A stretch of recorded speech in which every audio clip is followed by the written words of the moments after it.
Malaysia waxaa ka furan hay-ad sharci ah oo qaabilsan la dagaalanka cyberbullying-ka iyo digital blackmailing-ka oo sharci ah. Sundus ayaan leh haddii ay qof wakiilato waxay ka dacweyn kartaa saxaaf hay-adaas. Website-ka halkaas aan soo dhigayo bay ka dacweyn kartaa. Website-kaas aad Soomaalida Malaysia joogto u daadanaysaa waxayna ku dacweynayaan inuu ninkaasi gabadha blackmail ku hayo oo uu ka qaatay YouTube-keedii oo uu qof kale gacanta u geliyay ilaa haddana uu xoog ku haysto. YouTube kale oo ay furatayna inay ka xireen halkaas laga dacweynayaa. Horay waxaan idinkugu sheegay talo waad garab marteen haddana ayadii baan ta'kiidinayaa si fiican dhigihiina u fura ina dhageysta. Waxaa jira dad adeegsada digital blackmailing waa dambi weyn qofkii lagu helo asagoo adeegsanaya oo qof u adeegsanaya cyberbullying waa dambi weyn tilaabo sharci ah baana laga qaadayaa. ninka la yiraahdo saxaaf wuxuu joogaa wadan sharci leh oo la yiraahdo Malaysia.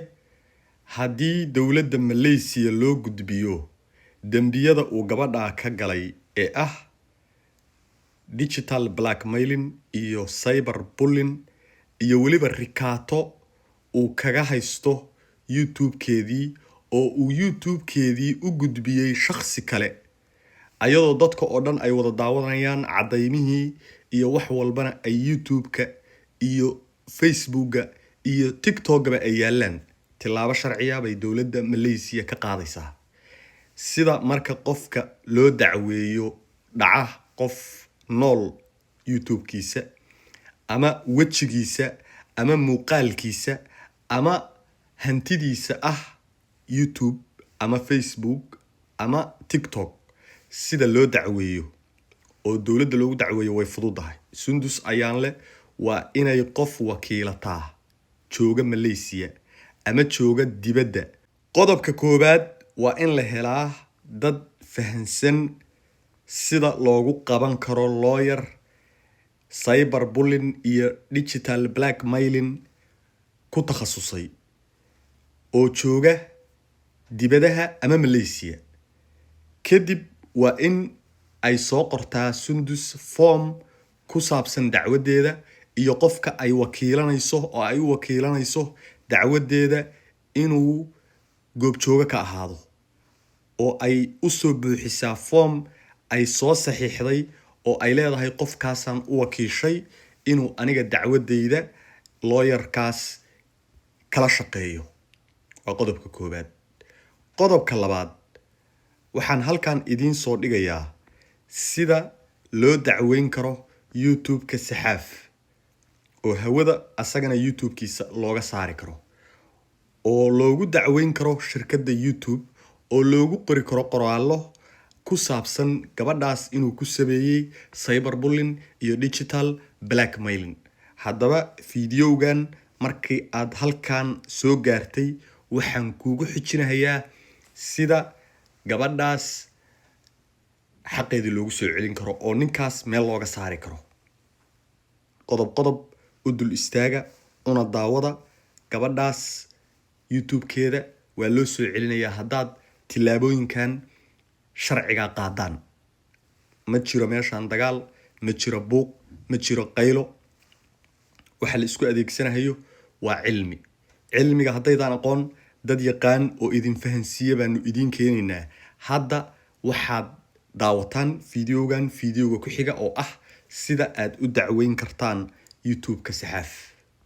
soo dhawaada asxaabta sharafta leh. muuqaalkan waxaan ugu talagalnay in aan idinku tusno qaabka loo report gareeyo YouTube ama qof dambiilaha oo qof YouTube-kiisa jabsaday sida loo report gareeyo oo YouTube-ka loola socodsiiyo qofkani inuu yahay qof dambiile ah oo jabsaday qof kale YouTube-kiisa.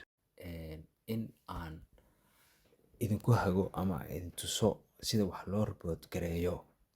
waxaan la hadlayaa dadka gabadhan raba inay garab istaagaan. waxaan la hadlayaa dadka ama shakhsiyaadka aan garanayn sida wax loo report gareeyo laakiin raba in ay cunugaas dhulka afka ugu dhuftaan.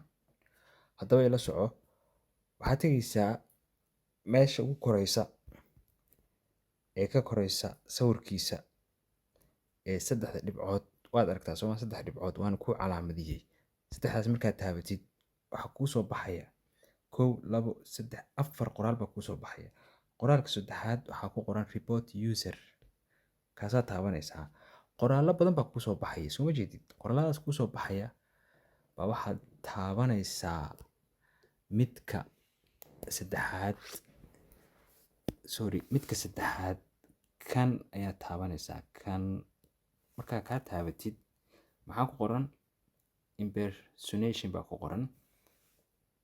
next baa dhahaysaa. next markaad tiraahdid waxaa lagaa rabaa inaad qortid youtube-ka la dhacay. youtube-ka la dhacay waa youtube-ke, waa youtube-kii Sundus.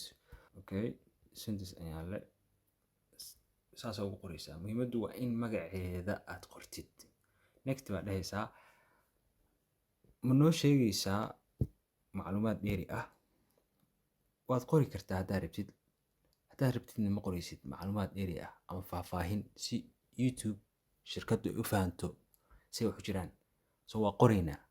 waa kan qoraalkan intan yarba u qoraysaan. intanna waa idinla wadaagi doonaa oo waa idin tusayaa meesha aad ka koobi garaysan doontaan. koobi markaad tiraahdid paste baa dhahaysaa. report, thanks for helping our community.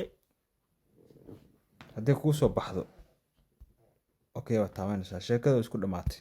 waa intaas, way fudud tahay.